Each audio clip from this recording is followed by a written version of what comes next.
কাঁচরাপাড়ায় বিজেপির সাংগঠনিক সভায় আসলেন বিরোধী দলনেতা শুভেন্দু অধিকারী। ব্যারাকপুরে হিংসার পরিস্থিতি এবং প্রাক্তন বিজেপি সাংসদ জন বাল্লার পদত্যাগ এবং তৃণমূলে জয়েনিং নিয়ে বিস্ফোরক বিজেপি নেতা শুভেন্দু অধিকারী।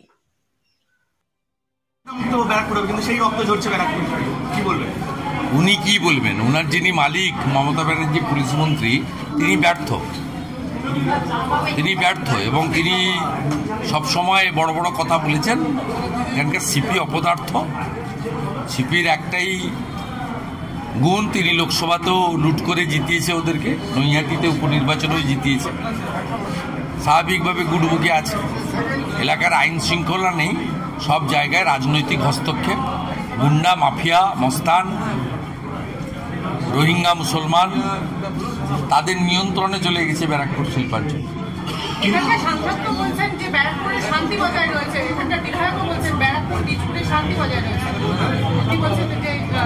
চোখে কিছু রোগ হয়েছে, দেখতে পাচ্ছেন না। এর সঙ্গে একটা জিনিস যে আরজি করের মূল যে আন্দোলনকারী ছিল আসিফুল্লাহ, তাকে আজকে হাইকোর্ট থেকে স্বস্তি দিয়েছে যে তদন্ত, সেই তদন্ত প্রথম দিন থেকেই বলেছি। আমি ওনার সঙ্গে ফোনেও কথা বলেছি। ওনার বাড়িতে যেভাবে পুলিশ গিয়ে অত্যাচার করেছে, হাইকোর্টের জাজমেন্টকে আমি ওয়েলকাম করছি এবং অ্যাপ্রোপ্রিয়েট জাজমেন্ট হয়েছে এবং এর ফলে পশ্চিমবাংলায় পুলিশের তো লাজ লজ্জা নেই, দোকান কাটা। এরকম প্রতি সপ্তাহে হাইকোর্ট থেকে থাপ্পড় খায়। হাইকোর্ট শুধু নয়, অনেক সময় উচ্চতর আদালত থেকেও থাপ্পড় খায়। তারপরেও তো লাজ লজ্জা নেই। পুলিশের একটাই কাজ, টাকা তোলো আর তৃণমূলকে স্যাটিসফাইড করো। আর মমতা ব্যানার্জি যা বলছে সেটা আগে সিআরপিসি আইপিসি ছিল, এখন বিএনএস। আইনে থাকুক আর নাই থাকুক তাই করো। কিন্তু মমতা বন্দ্যোপাধ্যায় তো আবার আজকে বলছেন পুলিশ আধিকারিক বিডিওদের গ্রামে গ্রামে ঘুরতে, সব জায়গায় ঘুরে ঘুরে দেখতে যেটা কাজটা ঠিক হচ্ছে কিনা। টাকা কোথায়? কি কাজ করবে? টাকা কোথায়? টাকা তো নেই। পশ্চিমবঙ্গ সরকার এবছরই 91,000 কোটি টাকা ঋণ নিয়েছে। এখনো 2.5 মাস বাকি বছর, আর্থিক বছর শেষ হতে। 79,000 কোটি টাকা বাজার থেকে ঋণ, 9,000 কোটি টাকা রিজার্ভ ব্যাংক থেকে কেন্দ্রীয় সরকারের গ্যারেন্টারের মাধ্যমে ঋণ, আরও 2,200 কোটি টাকা আদার সোর্স থেকে ঋণ। 91,000 কোটি টাকা প্রায় ঋণ নিয়েছে। রাজ্যের 2011 সালে বামফ্রন্টের সময় ঋণ ছিল 1,98,000 কোটি টাকা, মাথা পিছু 20,000 টাকা। মমতা ব্যানার্জি 6 লক্ষ কোটি টাকা ঋণ করে দিয়েছেন। মাথা পিছু ঋণের পরিমাণ পশ্চিমবঙ্গের সব অধিবাসীদের 59,000 টাকা। 20,000 টাকা তিনি 3 গুণ বাড়িয়ে 59,000 টাকা করে দিয়েছেন মাথা পিছু ঋণ। তাই বিডিও ঘুরুন আর ডিএম ঘুরুন, তারা কিছু করতে পারবেন না। ভাতা দেওয়া ছাড়া, কিছু লোককে ভোট নেওয়া ছাড়া আর তোষণ। তিনি কোন সাহসে বলেন যে মালদা মুর্শিদাবাদে সংখ্যাগরিষ্ঠ মানে মুসলিমরা সংখ্যাগরিষ্ঠ, সেখানে সংখ্যালঘু মানে হিন্দুদের দেখভাল করার দায়িত্ব মুসলমানদের হাতে দিয়ে এসছেন তিনি? কোন মুখ্যমন্ত্রী? মুসলমানদের হাতে হিন্দুদের দেখভালের দায়িত্ব নিতে হবে কেন? কি করে বলেন যে এখানে মেজরিটি যারা আছেন তারা মাইনরিটিদেরকে দেখে নেবেন, রক্ষা করবেন?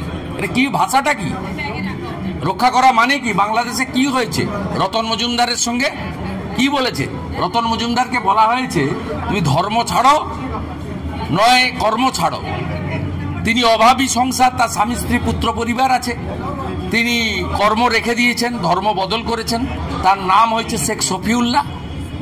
মালদা মুর্শিদাবাদের লোককে কি তিনি ধর্ম পরিবর্তন করার জন্য বলছেন নাকি? আপনি আর্থিক সংকটের কথা বলছেন, কিন্তু ফেব্রুয়ারির মধ্যে শিলান্যাস হবে এবং 28-এর মধ্যে হচ্ছে মাস্টার প্ল্যান হবে, ঘাটার মাস্টার প্ল্যান কবে হবে? 2028-এর মধ্যে কমপ্লিট হবে। তার আগে কি কি ভোট? তার আগে কি কি ভোট আছে? 26-এর বিধানসভার ভোট আছে না? কিন্তু আপনি ব্যারাকপুরে রয়েছেন, ব্যারাকপুরের একাধিক বিজেপি নেতা আস্তে আস্তে তো তৃণমূলে যোগ করছে, এইটাকে কিভাবে দেখছেন? কেউ যায়নি, যারা রয়েছে বিট্টু, উনি কোনো পদে ছিলেন না আমাদের। কিন্তু তিনি তো বিজেপির কনভেনার ছিলেন বীজপুর বিধানসভায়। আগে ছিলেন, এখন ছিল। উনি তো আমাদের মেম্বারশিপই করেন। প্রাক্তন সাংসদ জন বার্লা বলছেন ওনাকে ছুরি মারা হয়েছে পিছন থেকে, তাই উনি টিএমসি যোগ করবেন। উনি কোন দলে আছেন? বিজেপিতে ছিলেন। বিজেপির যে মেম্বারশিপ চলছে পশ্চিমবঙ্গে 27 অক্টোবর থেকে 25 তারিখ ক্লোজ হয়ে যাবে প্রাইমারি মেম্বারশিপ, অ্যাক্টিভ মেম্বারশিপ। উনি পার্টির মেম্বারশিপ নিয়েছেন। আপনাদের মিডিয়ার প্ল্যান্টেড। উনি কি করবেন উনার বক্তব্য। কিছু লোক আছে যারা মন্ত্রী হওয়ার যোগ্যতা ছিল না, মন্ত্রী হয়েছে, তারা মন্ত্রী পদে ক্ষমতায় থাকতে চায়। বাবুল সুপ্রিয় অনেক বড় বড় কথা গান বেঁধেছিলেন, কালীঘাটের চালা সব চোরেদের পাঠশালা। সে বাবুল সুপ্রিয় 2টো টার্ম মন্ত্রী হওয়ার পরে যখন ড্রপ হয়েছেন, তিনিও দল পরিবর্তন করেছেন, তাকে মন্ত্রী থাকতেই হবে। আর উনিও মন্ত্রী ছিলেন, টিকিট পাননি, হারানোর চেষ্টা করেছেন মনোজ টিগ্গাকে, হারাতে পারেননি। তিনি এখন ক্ষমতায় থাকতে চান। ক্ষমতায় থাকতে গেলে যাদের সঙ্গে গেলে নীতি নৈতিকতা বিসর্জন দিয়ে ক্ষমতা পাওয়া যায়, ওখানে গেছেন। উনি তো বিজেপির কেউ নয়, একজন সাধারণ মানুষ, প্রাক্তন মন্ত্রী।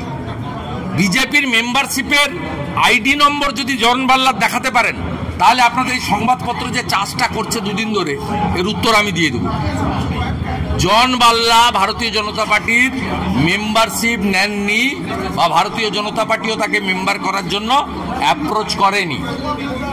অতএব জন বাল্লার বিজেপি থেকে তৃণমূলে যাওয়ার কোনো গল্প এখানে নেই। তিনি প্রাক্তন মন্ত্রী, ঠিক আছে, তিনি তার ব্যক্তিগত সিদ্ধান্ত নিতে পারেন। আমিও যেমন সব ছেড়ে 19 ডিসেম্বর 2020 সব ছেড়ে, যা যা ছিল সব ছেড়ে সাধারণ নাগরিক হিসেবে বিজেপিতে যোগ দিয়েছি। তিনিও দল পরিবর্তন করতে পারেন, কিন্তু এসব কথা সাজে না, এসব কথা সাজে না। উনি টিকিট পাননি কেন উনি ভালো করে জানেন। আমি এসব কথা বলতে চাই না, আমি ওখানে গিয়ে বলবো। আমি টি গার্ডেনে ফেব্রুয়ারি মাসে যাব, আমি বাগানে গিয়ে বলে দিয়ে আসবো। আর ওনার সঙ্গে ডেরেক ওব্রায়েনের মাধ্যমে কি রফা হয়েছে, আর কেউ তারিখ ক্লোজ হয়ে যাবে প্রাইমারি মেম্বারশিপ, অ্যাক্টিভ মেম্বারশিপ। উনি পার্টির মেম্বারশিপ নিয়েছেন। আপনাদের মিডিয়ার প্ল্যান্টেড। উনি কি করবেন উনার বক্তব্য। কিছু লোক আছে যারা মন্ত্রী হওয়ার যোগ্যতা ছিল না, মন্ত্রী হয়েছে, তারা মন্ত্রী পদে ক্ষমতায় থাকতে চায়। বাবুল সুপ্রিয় অনেক বড় বড় কথা গান বেঁধেছিলেন, কালীঘাটের চালা সব চোরেদের পাঠশালা। সে বাবুল সুপ্রিয় 2টো টার্ম মন্ত্রী হওয়ার পরে যখন ড্রপ হয়েছেন, তিনিও দল পরিবর্তন করেছেন, তাকে মন্ত্রী থাকতেই হবে। আর উনিও মন্ত্রী ছিলেন, টিকিট পাননি, হারানোর চেষ্টা করেছেন মনোজ টিগ্গাকে, হারাতে পারেননি। তিনি এখন ক্ষমতায় থাকতে চান। ক্ষমতায় থাকতে গেলে যাদের সঙ্গে গেলে নীতি নৈতিকতা বিসর্জন দিয়ে ক্ষমতা পাওয়া যায়, ওখানে গেছেন। উনি তো বিজেপির কেউ নয়, একজন সাধারণ মানুষ, প্রাক্তন মন্ত্রী। বিজেপির মেম্বারশিপের আইডি নম্বর যদি জন বাল্লার দেখাতে পারেন, তাহলে আপনাদের এই সংবাদপত্র যে চাষটা করছে দুদিন ধরে, এর উত্তর আমি দিয়ে দেব। জন বাল্লা ভারতীয় জনতা পার্টির মেম্বারশিপ নেননি, বা ভারতীয় জনতা পার্টিও তাকে মেম্বার করার জন্য অ্যাপ্রোচ করেনি। অতএব জন বাল্লার বিজেপি থেকে তৃণমূলে যাওয়ার কোনো গল্প এখানে নেই। তিনি প্রাক্তন মন্ত্রী, ঠিক আছে, তিনি তার ব্যক্তিগত সিদ্ধান্ত নিতে পারেন। আমিও যেমন সব ছেড়ে 19 ডিসেম্বর 2020 সব ছেড়ে, যা যা ছিল সব ছেড়ে সাধারণ নাগরিক হিসেবে বিজেপিতে যোগ দিয়েছি। তিনিও দল পরিবর্তন করতে পারেন, কিন্তু এসব কথা সাজে না, এসব কথা সাজে না। উনি টিকিট পাননি কেন উনি ভালো করে জানেন। আমি এসব কথা বলতে চাই না, আমি ওখানে গিয়ে বলবো। আমি টি গার্ডেনে ফেব্রুয়ারি মাসে যাব, আমি বাগানে গিয়ে বলে দিয়ে আসবো। আর ওনার সঙ্গে ডেরেক ওব্রায়েনের মাধ্যমে কি রফা হয়েছে, আর কেউ না জানুক, আমি জানি। আমি জানি কি রফা হয়েছে। অতএব এগুলো বলে বেশি কিছু হবে না। খেতে দিচ্ছে না বলে ভিন রাজ্য থেকে বাগড়া নাকি এই রাজ্যে ঢুকছে, মুখ্যমন্ত্রী আলিপুরদুয়ার থেকে বলছে। মুখ্যমন্ত্রী সব কথা কেউ ধরে না, কাউন্টও করে না, হাসাহাসি হয়। ওগো চ্যানেল দেখলে যেমন হাসাহাসি হয়, মুখ্যমন্ত্রীর কথা শুনলেও হাসাহাসি হয়। মুখ্যমন্ত্রী এর আগে ডেঙ্গুর সময় এই গাইঘাটাতে এসে একটা সভাতে বলেছিলেন, বাংলাদেশ থেকে সব ডেঙ্গুর মশা ঢুকছে বলেছিলেন। জল যখনই বন্যা হয় বলে ঝাড়খণ্ডের জল, আমার জল নয়। মশা আসছে বাংলাদেশ থেকে, জল আসছে ঝাড়খণ্ড থেকে, বাঘ আসছে উড়িষ্যা থেকে।